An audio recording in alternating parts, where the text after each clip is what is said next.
स्वागत है ट्रिकी हिंदी साहित्य चैनल में। Subscribe please, like and share comments. नमस्कार दोस्तों, स्वागत है विनोद राज चैनल में। दोस्तों, आज हम यूजीसी द्वारा जो नया शैक्षणिक कैलेंडर जारी किया गया है उसकी संपूर्ण विवरण लेकर आए हैं। इसमें बताया जाएगा कि जो हमारे देश में कोविड-19 महामारी है उसके चलते आने वाले समय में क्या शैक्षणिक गतिविधियां होगी, अगर होगी तो कैसे होगी, उनमें क्या क्या परिवर्तन किया गया है, जिसमें यूजीसी ने अपना गाइडलाइन जारी कर दिया है। तो देखेंगे इस वीडियो के अंतर्गत, तो आप अंत तक बने रहिए। वीडियो थोड़ा लंबी हो सकती है ज़रूर, क्योंकि इसका पूरा विवरण है इसमें। यदि आप मेरे चैनल को सब्सक्राइब ना किए हों तो आप सब्सक्राइब कर दीजिए, बेल आइकन घंटी को प्रेस कर दीजिए, लाइक करिए, कमेंट्स करिए और ज़्यादा से ज़्यादा शेयर करिए। शेयर करना ना भूलिएगा। तो देखते हैं आज का विवरण। तो हाल ही में देश में कोविड-19 महामारी और इसके नियंत्रण के लिए लागू लॉकडाउन के बीच अकादमिक नुकसान से बचने और छात्रों के हितों को देखते हुए विश्वविद्यालय अनुदान आयोग यूनिवर्सिटी ग्रांट कमीशन यूजीसी ने शैक्षणिक कैलेंडर में कुछ बदलाव किया है। यूजीसी ने वर्तमान परिस्थितियों को ध्यान में रखते हुए नए शैक्षणिक कैलेंडर के साथ सोशल डिस्टेंसिंग, ऑनलाइन कक्षाओं के संचालन, वर्चुअल लैबोरेटरीज आदि के बारे में महत्वपूर्ण सुझाव भी दिए हैं। साथ ही यूजीसी ने भविष्य में ऐसी चुनौतियों का सामना करने के लिए अध्यापकों को इंफॉर्मेशन व कम्युनिकेशन टूल्स आईसीटी जैसे तकनीकों के लिए प्रशिक्षित करने का सुझाव दिया है। ये यूजीसी के एक महत्वपूर्ण अंग है सब। अब देखते हैं उन्होंने किन किन बिंदुओं पर चर्चा की है। अब ये क्यों कारण हुआ आप जान लिए। देखिए, पहला है यूजीसी द्वारा वर्तमान में कोविड-19 के कारण उत्पन्न हुई चुनौतियों को देखते हुए शैक्षणिक कैलेंडर और ऑनलाइन शिक्षा जैसे मुद्दों पर विचार करने हेतु 2 विशेषज्ञ समितियों का गठन किया गया था। इसके लिए उन्होंने 2 व्यक्तियों का एक समिति गठित की थी, जिसका रिपोर्ट प्रस्तुत किया जा रहा है। इन समितियों के सुझाव के आधार पर यूजीसी द्वारा वर्तमान चुनौतियों से निपटने हेतु कई आवश्यक दिशा निर्देश जारी किए गए हैं, जिनमें से कुछ निम्नलिखित हैं। पहला है यूजीसी के दिशा निर्देशों के अनुसार नए सत्र के लिए नामांकन की प्रक्रिया 1 अगस्त से 30 अगस्त तक, ध्यान दीजिएगा, 1 अगस्त से 30 अगस्त 2020 तक, 1 अगस्त से लेकर 30 अगस्त तक, यानी इस बार जुलाई में एडमिशन की प्रक्रिया नहीं होगी, अगस्त में होगी। ठीक है ना। इसके आधार पर पहले सेमेस्टर की परीक्षाएं कब होगी? जनवरी 2021 और दूसरे सेमेस्टर की परीक्षाएं मई 2021 यानी 2021 में, ठीक है ना, होगी। लॉकडाउन के कारण हुए शैक्षणिक नुकसान की भरपाई के लिए संस्थान इस सत्र की बाकी कक्षाओं और अगले सत्र 2020-21 के लिए 6 डे वीक अर्थात 1 सप्ताह में 5 दिन के स्थान पर 6 दिन कक्षाओं का संचालन कर सकते हैं। पहले क्या था, यूजीसी ने कहा था कि एक वीक में केवल 6 दिन ही, ठीक है ना, 5 दिन पहले क्लास चलती थी, लेकिन अब उन्होंने क्या कह दिया है कि 6 दिन कक्षाओं का संचालन कर सकते हैं। ये जिन पाठ्यक्रमों में प्रयोगशाला और परीक्षणों की भूमिका महत्वपूर्ण है, उसमें वर्चुअल लेबोरेटरीज के माध्यम से प्रयोग की सुविधा उपलब्ध कराई गई जाए।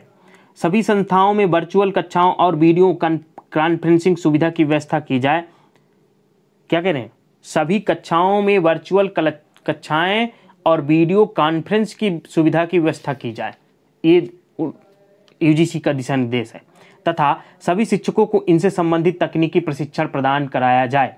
छात्रों और शिक्षकों के बीच संवाद मजबूत करने के लिए और छात्रों को नियमित रूप से मार्गदर्शन देने हेतु उचित प्रबंध किए जाने चाहिए।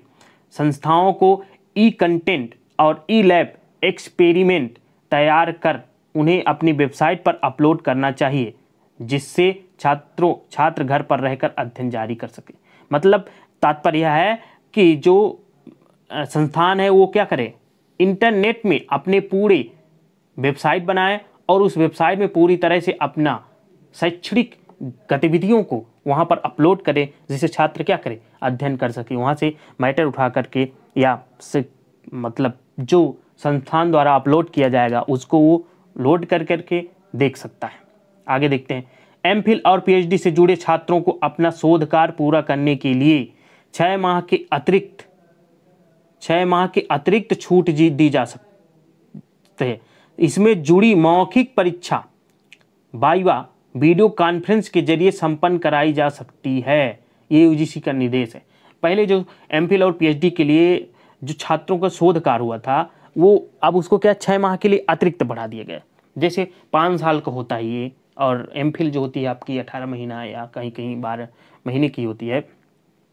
तो उस 18 महीने की जगह पर 24 महीने कर दिया गया। अगर 12 महीने है तो 18 महीने कर दिया गया। तो 6 महीने को उसमें अतिरिक्त समय दिया गया है। और उसकी वाइवा के उन्होंने क्या कहा, वीडियो कॉन्फ्रेंस के जरिए वाइवा कराई जा सकती है, अपनी सुविधा के अनुसार यूनिवर्सिटी करवा सकती है। अब देखिए कोविड-19 और शैक्षिक बदलाव। कोविड-19 के चलते क्या क्या शैक्षिक बदलाव हुआ है, अब उसको देखते हैं। देश में कोविड-19 और इसके नियंत्रण हेतु लागू लॉकडाउन के कारण अन्य क्षेत्रों के साथ ही शिक्षा से जुड़ी गतिविधियों पर भी गंभीर प्रभाव पड़ा है।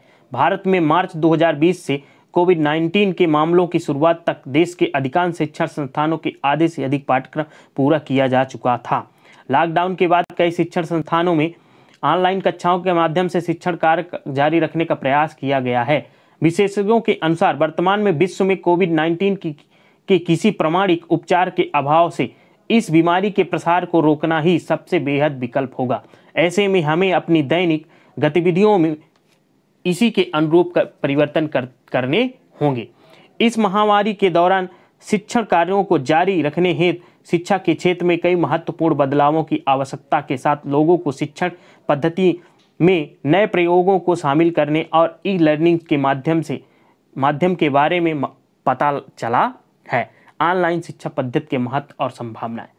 तो ये तो कोविड-19 के आने से क्या प्रभाव पड़ा है, क्या क्या सुविधा कुछ शैक्षिक संस्थान अपने अनुसार ऑनलाइन व्यवस्था की है, ठीक है ना। अब देखो तकनीक में क्या बदलाव करने के लिए कहा गया। हाल ही में केंद्रीय मानव संसाधन मंत्रालय मिनिस्ट्री ऑफ ह्यूमन रिसोर्स और डेवलपमेंट MHRD द्वारा संचालित एक कार्यक्रम के तहत कुछ उपकरणों का निर्माण किया गया, जिसमें दृष्टिबाधित छात्र भी आसानी से प्रयोगशालाओं का इस्तेमाल कर सकें। केंद्र सरकार द्वारा जारी नई राष्ट्रीय शिक्षा नीति के मसौदे में एक अध्याय शिक्षा में सूचना और संचार उपकरण ICT के उपयोग को बढ़ाने पर विस्तृत चर्चा की गई है। वर्ष 2019 में MHRD और NIOS के सहयोग से संचालित वीडियो कॉन्फ्रेंस कार्यक्रम के माध्यम से 14 लाख प्राथमिक शिक्षकों का प्रशिक्षण पूरा किया गया था। शिक्षा की पहुंच में विस्तार। अब उसके बारे में उन्होंने कहा है, पिछले कुछ वर्षों में पढ़े भारत बढ़े भारत योजना के तहत राष्ट्रीय डिजिटल लाइब्रेरी की शुरुआत की गई थी। देखिए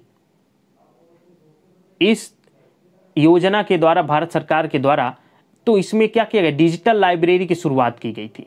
डिजिटल मतलब इंटरनेट लाइब्रेरी, जो इंटरनेट के द्वारा से हर मैटर उपलब्ध हो जाए।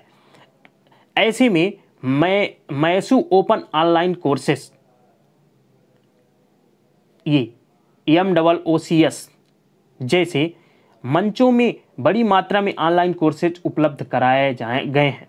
देश के कई बड़े संस्थानों ने अब अपने पाठ्यक्रमों पर ऑनलाइन अध्ययन सामग्री का निर्माण करना प्रारंभ किया है, जिससे उनसे जुड़े छात्रों के साथ अन्य संस्थानों के साथ छात्र भी उनका लाभ उठा सकें।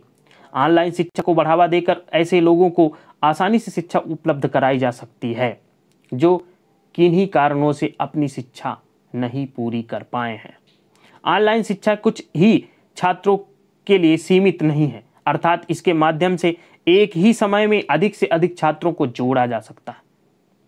ये ऑनलाइन शिक्षा की एक बहुत बड़ी विशेषता है कि ऑनलाइन शिक्षा से हम केवल एक व्यक्ति को नहीं पढ़ा सकते, एक संस्थान के बच्चों को नहीं पढ़ा सकते, हम उसके द्वारा कई संस्थानों के बच्चों को एक साथ पढ़ा सकते हैं। यह ऑनलाइन की एक विशेषता है। साथ ही ऑनलाइन शिक्षा के माध्यम से देश के दूरस्थ हिस्सों में स्थित ग्रामीण इलाकों तक भी गुणवत्तापूर्ण उच्च शिक्षा की पहुंच सुनिश्चित की जा सकती है। ऑनलाइन शिक्षा की स्वीकार्यता इससे पहले भी देश में Indira Gandhi national open university IGNOU और राष्ट्रीय मुक्त विश्वविद्यालय संस्थान, ठीक है ना, NIOS, कई अन्य प्रतिष्ठित संस्थानों के द्वारा दूरस्थ शिक्षा को बढ़ावा देने के लिए सफल प्रयोग किए गए थे। मतलब वो कह रहा है कि इग्नू में और मुक्त जो विश्वविद्यालय थी, इनमें दूरस्थ जो विश्वविद्यालय थी या ओपन जो विश्वविद्यालय थी, उनमें क्या ऑनलाइन की सुविधा से पढ़ाई कराई जा रही थी।